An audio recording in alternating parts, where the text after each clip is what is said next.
ரங்கம்பேட்டையில சண்டை நடந்துகிட்டு இருந்துச்சு. ஜனங்க எல்லாம் உற்சாகமா இருந்தாங்க. அந்த நேரத்துல அவனி ஒரு பக்கம் காய்கறிய வாங்கிக்கிட்டு இருக்கும்போது லக்ஷ்மி அப்படின்னு ஒருத்தி வந்தா. லக்ஷ்மி அவளை பார்த்து பேச ஆரம்பிச்சா. லக்ஷ்மி, நல்லா இருக்கியாம்மா? எங்க இந்த ஊர்ல உங்களை பார்க்கவே முடியல. ஆமா, சொந்த வீடு விட்டுட்டு நீங்க எங்க போயிட்டீங்க? ஒரு வார்த்தை கூட எங்ககிட்ட சொல்லவே இல்ல.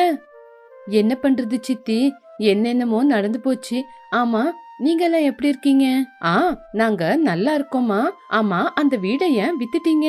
குறைஞ்சது அந்த வீடை வாடகைக்காவது கொடுத்துருக்கலாம்ல. கொடுக்கணும் அண்ணி, பாத்துக்கிட்டு இருக்கோம். அந்த விஷயத்த பத்தி யோசிக்கணும். ஆமா, அந்த வீட்டை விட்டுட்டு போனதுக்கு அப்புறம் நீங்க எங்க இருக்கீங்கன்னு எந்த விஷயத்தையும் சொல்லவே இல்லையே. அந்த வீட்டை விட்டுட்டு போறதுக்கு நிறைய காரணம் இருக்கு சித்தி. நாங்க இப்போ வேற பக்கம் இருக்கோம். இன்னொரு நாள் போகும்போது உங்களை கூட்டிட்டு போறேன். எப்பவோ ஒரு நாள் எதுக்குமா கூட்டிட்டு போற? இப்பவே என்ன கூட்டிட்டு போலாம்ல. அது கூட உனக்கு எந்த பிரச்சனையும் இல்லைன்னா மட்டும். ஐயோ, சரி சித்தி, வாங்க போலாம். இப்படி அவனி சரின்னு சொல்லி அவ கூட சேர்ந்து லக்ஷ்மிய கூட கூட்டிட்டு போனா.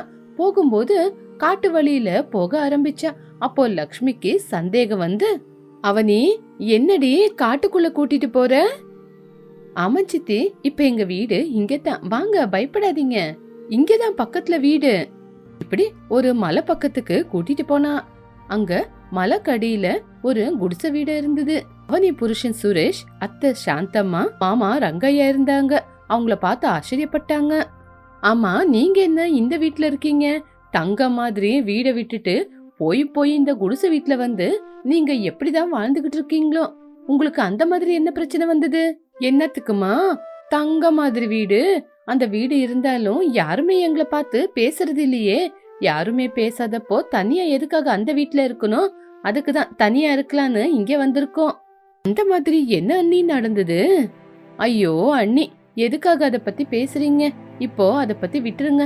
ரொம்ப நாளுக்கு அப்புறம் எங்க வீட்டுக்கு வந்திருக்கீங்க. வயிறு நிறைய நீங்க சாப்பிட்டுதான் போகணும். சாப்பாடெல்லாம் அப்புறமா சாப்பிடலாம். விஷயம் என்னன்னு முதல்ல சொல்லுங்க.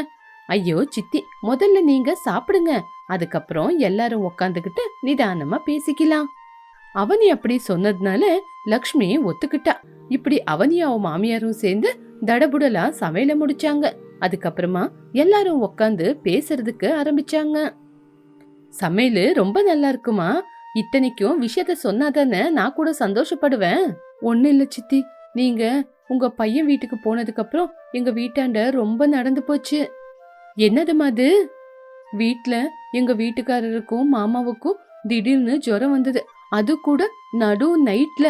பக்கத்து வீட்ல போய் எல்லாருகிட்டையும் கதவை தட்டி உதவின்னு கேட்டோம். யாருமே உதவி செய்யல. அதுக்கப்புறம் நானும் அத்தையும் சேர்ந்து இவங்கள ஹாஸ்பிட்டல் கூட்டிட்டு போனோம். டாக்டர் செக் பண்ணி பார்த்துட்டு 2 பேருக்கும் ஃபுட் பாய்சன் ஆயிருக்குன்னு சொன்னாரு. இவங்க என்ன சாப்பிட்டாங்க? இல்ல டாக்டர், இவங்க எப்போ வீட்ல தான் சாப்பிடுவாங்க.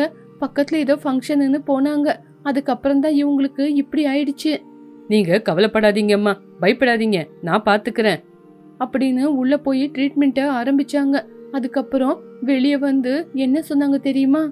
இங்க பாருங்க, யாரோ வேணும்னு அவங்க சாப்பாட்டுல ஃபுட் பாய்சனை மிக்ஸ் பண்ணி கொடுத்துருக்காங்க. இப்ப அவங்களுக்கு எந்த பிரச்சனையும் இல்ல. அந்த வார்த்தையை கேட்ட உடனே நானும் அத்தை ஆச்சரியப்பட்டோம். ஐயோ, என்ன சொல்றீங்க? சாப்பாட்டுல மருந்து கலந்து கொடுத்தாங்களா? ஐயோ அவனி, நம்மள சாவடிக்கணும்னு பாக்குறவங்க யாருமா? அந்த மாதிரி துரோகிங்க யாரு இருக்காங்க? நாங்களும் அப்படிதான் யோசிச்சோம். எங்களையும் எங்க குடும்பத்தையும் நாசமாக்கணும்னு யாரு காத்துக்கிட்டு இருக்காங்கன்னு பார்த்து நாங்களும் அவங்ககிட்ட கேட்கலான்னு அவங்க வீட்டுக்கு போனோம். அந்த நேரம் பார்த்து அவங்க கிட்ட கேட்க முடியாத சந்தர்ப்பம் அது. சரி, 2-3 நாள் போட்டோன்னு அதுக்கப்புறமா அவங்க கிட்ட பேசுறதுக்கு போனோம். எங்க உண்மை சொல்லுங்க, எதுக்காக நீங்க வெளிய போய் சாப்பிட்டீங்க? யாருங்க உங்களை சாப்பாட்டுக்கு கூப்பிட்டா? உண்மை என்னன்னு சொல்லுங்க. எங்களை ரங்கைய மாமா, சீதா அத்தை சாப்பாட்டுக்கு கூப்பிட்டாங்க அவனி.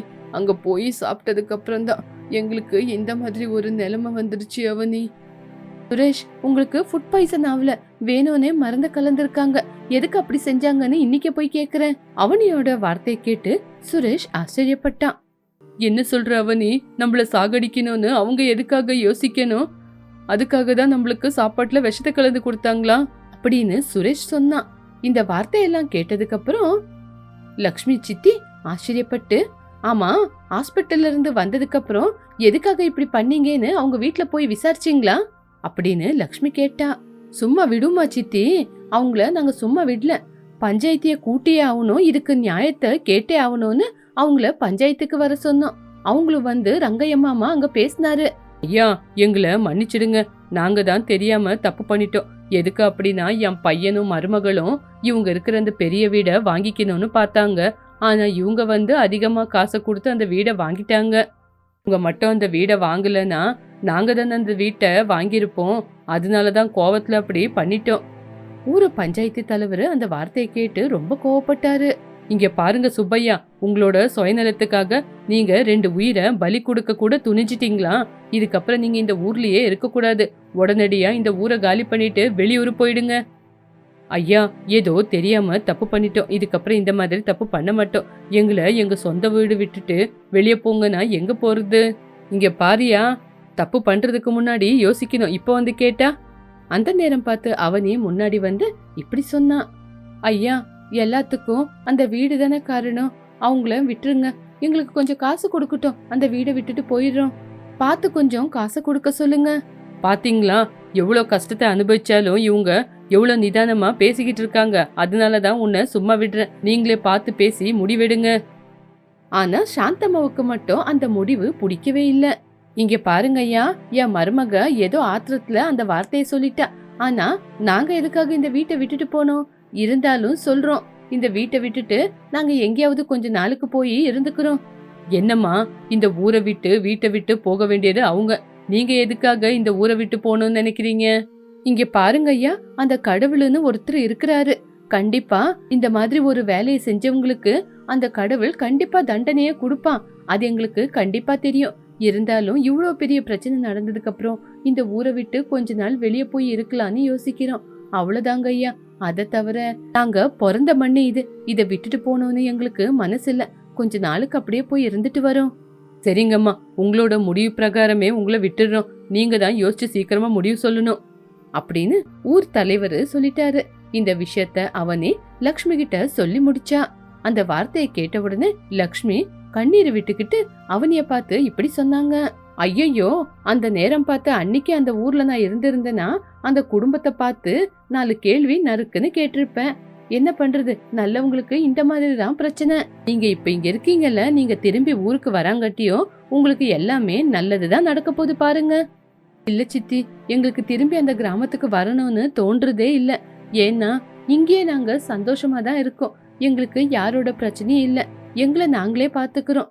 என்ன பண்றது? சரிம்மா, நீங்க பார்த்து பத்திரமா இருங்க. நான் இப்போ கிளம்புறேன். இருங்க சித்தி, உங்களை கூட்டிட்டு வந்து அங்க வரைக்கும் விடுறேன் அப்படின்னு லக்ஷ்மி கிளம்பி போயிட்டா. லக்ஷ்மி அவ வீட்டுக்கு போய் புருஷன்கிட்ட விஷயத்த சொன்னா. ஐயையோ, பாவம், அவங்க எவ்வளவு கஷ்டத்தை அனுபவிச்சிருக்காங்க. நல்ல குடும்பம், அவங்களுக்கு போய் கடவுள் இவ்வளவு பெரிய தண்டனை கொடுத்துட்டானே, அந்த கடவுளுக்கே இது அடுக்குமா? இப்படி 2 பேரும் கவலையோட பேசிக்கிட்டாங்க. அன்னைக்கு லக்ஷ்மி அவங்க பக்கத்து வீட்டுக்காரங்க கிட்ட, மத்தவங்க கிட்ட எல்லாருகிட்டயும் அவனியோட குடும்பம் கஷ்டப்படுறத பத்தி எல்லாமே எடுத்து சொன்னா. அங்கிட்டு ஜனங்க எல்லாமே அவனியோட குடும்பம் படுற கஷ்டத்தை பத்தி யோசிக்காம அங்க இருக்கிற வீடு நல்லா இருக்குன்னு அத பத்தியே யோசிச்சாங்க. சித்தி, எங்களையும் கூட்டிட்டு போங்க சித்தி, அந்த மலைக்கடியில வீடு எப்படி இருக்குன்னு பாக்கணும். ஆமாம் சித்தி, எங்களை கூட அந்த வீட்டுக்கு கூட்டிட்டு போங்க, எங்களுக்கும் பார்க்கணும். அந்த வார்த்தையை கேட்டு லக்ஷ்மி ரொம்ப வருத்தப்பட்டா. அவனியோட குடும்பம் படுற கஷ்டத்தை பத்தி சொன்னா இந்த ஜனங்க என்ன அவங்க வீட்டுக்கு கூட்டிட்டு போங்க, அவங்க இருக்கிற இடத்த பாக்கணும்னு சொல்றாங்க. சி, இவங்க எல்லாம் ஒரு மனுஷங்களா? ஒரு மனுஷன் இப்படியா சுயநலமா யோசிக்கிறது அப்படின்னு லக்ஷ்மி சத்தம் போட்டு அவங்கள திட்ட ஆரம்பிச்சா. நீங்க எல்லாம் மனுஷனுங்களா? அவங்க அவ்வளவு கஷ்டப்பட்டு வாழ்றாங்க அப்படின்னு சொன்னா அவங்க கஷ்டத்தை பத்தி யோசிக்காம அவங்க வீடு எப்படி இருக்கு அத பத்தி யோசிக்கிறீங்க? உண்மையிலேயே உங்களுக்கு எல்லாம் மனுஷத்தன்மை இருக்கா அப்படின்னு அவங்கள திட்டி அங்கிருந்து அமிச்சிட்டாங்க. இந்த விஷயத்தெல்லாம் அங்கே பக்கத்துல இருந்து ரங்கையா அவனோட பொண்டாட்டி கேட்டுக்கிட்டாங்க. அந்த வார்த்தையை கேட்டு ரங்கையா ரொம்பவே கவலைப்பட்டு வீட்டுக்கு போய் தன்னோட பொண்டாட்டி கிட்ட இப்படி சொன்னாரு. சீதம்மா, பாத்தியா, நம்மளோட சுயநலத்துக்காக 2 உயிரை எடுக்கலான்னு யோசிச்சோம். ஆனா அந்த குடும்பத்துக்காரங்க நம்ம பண்ணது தப்பா இருந்தாலும் நம்மள மன்னிச்சு விட்டுட்டு அவங்க அந்த காட்டுக்குள்ள போய் கஷ்டப்பட்டுக்கிட்டு இருக்காங்க. இவ்வளவு நல்ல குடும்பத்தை இந்த ஊரை விட்டு வெளியே அனுப்பிட்டோம். பாவம், நம்ம பண்ண தப்புக்கு மலைக்கடியில போய் அவங்க கஷ்டப்படுறாங்க. ஆமாங்க, உண்மையிலேயே கஷ்டப்பட வேண்டியது நம்ம தானே. நம்ம ஒரு தடவை போய் அந்த குடும்பத்தார்கிட்ட பேசிட்டு வரலாம் அப்படின்னு முடிவெடுத்து அவங்க லக்ஷ்மி கிட்ட போய் விவரத்தை கேட்கலான்னு யோசிச்சாங்க. அதுக்காக ரங்கையா சீத்தம்மா 2 பேரும் லக்ஷ்மி கிட்ட போனாங்க. லக்ஷ்மி, அந்த அவனி குடும்பம் எங்க இருக்காங்கன்னு கொஞ்சம் சொல்றியாமா அப்படின்னு கேட்ட உடனே அந்த வார்த்தையை கேட்டு லக்ஷ்மிக்கு ரொம்ப கோவம் வந்துருச்சு. ஏன் அங்கேயும் போய் விஷம் வச்சு அவங்கள சாகடிக்க போறீங்களா? ஐயோ அண்ணி, இல்லங்க அண்ணி, நாங்க பண்ண தப்புக்கு அவங்க போய் கஷ்டப்பட்டுக்கிட்டு இருக்காங்க. அதனாலதான் அவங்க கிட்ட மன்னிப்பு கேட்டு அவங்கள இந்த ஊருக்கு திருப்பி கூட்டிட்டு வரலான்னு தான் அவங்க வீடு எங்க இருக்குன்னு நாங்க கேட்டுக்கிட்டு இருக்கோம். நீங்க சொல்றது உண்மைதானா? உண்மையிலேயே இதுதான் உண்மை லக்ஷ்மி. சரி, உங்க வார்த்தை மேல நம்பிக்கை வச்சு உங்களை நான் கூட்டிட்டு போறேன் அப்படின்னு லக்ஷ்மி அவங்க மேல நம்பிக்கை வச்சு அவனி வீட்டுக்கு கூட்டிட்டு போனா. ரங்கையா குடும்பத்தை பார்த்த உடனே லக்ஷ்மி முகத்துல பயங்கரமான கோவம். எதுக்காக இங்க வந்தீங்க சித்தி? எதுக்காக இவங்களை இங்க கூட்டிட்டு வந்தீங்க? இவங்க நம்ம செத்துட்டுமா இல்லையா, சாவுலனா இவங்கள சாவடிக்கலான்னு யோசிக்கதான் வந்திருக்காங்க. ஆமா அவனி, இவங்க பார்வைய பாக்கும்போது அப்படிதான் தோணுது. உங்களுக்கு வெக்கம், மான மரியாதை, சூடு சொரணை எதுவுமே இல்ல, எங்களை சாவடிக்க பாக்குறீங்களா? சாந்தம்மா அவங்கள திட்ட ஆரம்பிச்சாங்க. அப்போ ரங்கையா தன்னோட பொண்டாட்டிக்கிட்ட, நீ அவங்கள எதுவுமே சொல்லாத, உண்மையிலேயே அவங்க எதுக்கு வந்திருக்காங்கன்னு பாக்கலாம்.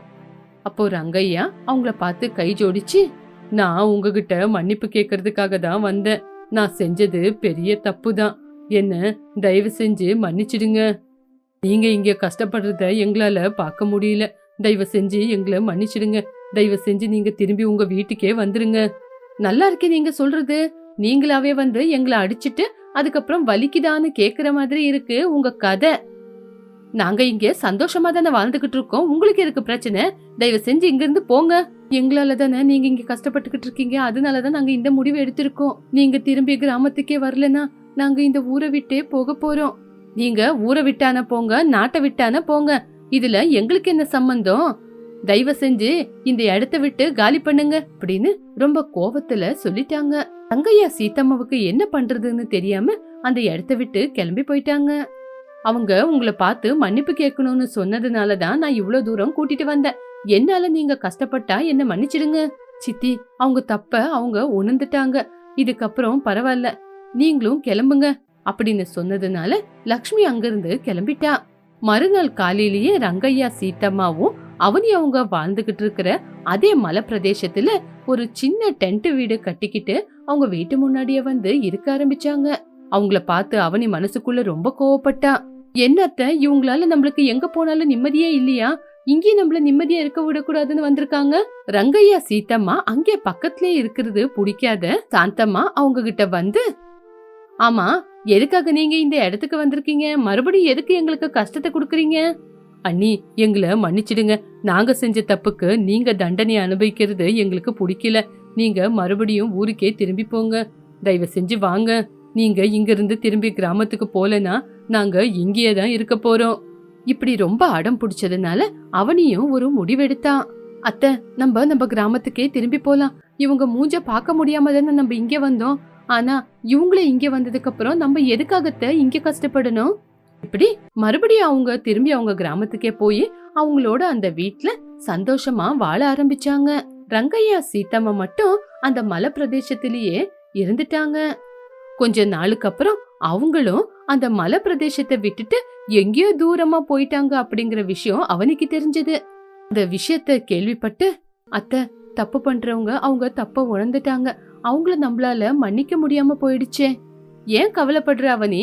அன்னைக்கு நீ அவங்கள மன்னிச்சு விட்டதுனாலதான் அந்த பஞ்சாயத்துல அவங்களுக்கு எந்த பிரச்சனையும் வரல. இப்ப அந்த விஷயம் அவங்களுக்கு புரிஞ்சதுனாலதான் நம்மளுக்கு பிரச்சனையை கொடுக்க கூடாதுன்னு எங்கேயோ தூரமா போயிட்டாங்க. அந்த விஷயத்த நீ மறந்துரு. அன்னையில இருந்து அவனியோட குடும்பம் அந்த கிராமத்துல சந்தோஷமா வாழ ஆரம்பிச்சாங்க. ரங்கையா சீத்தம்மா கூட அவங்க பண்ணது தப்பு அப்படின்னு உணர்ந்து எங்கேயோ ஒரு இடத்துல சந்தோஷமா வாழ்ந்துகிட்டு இருந்தாங்க.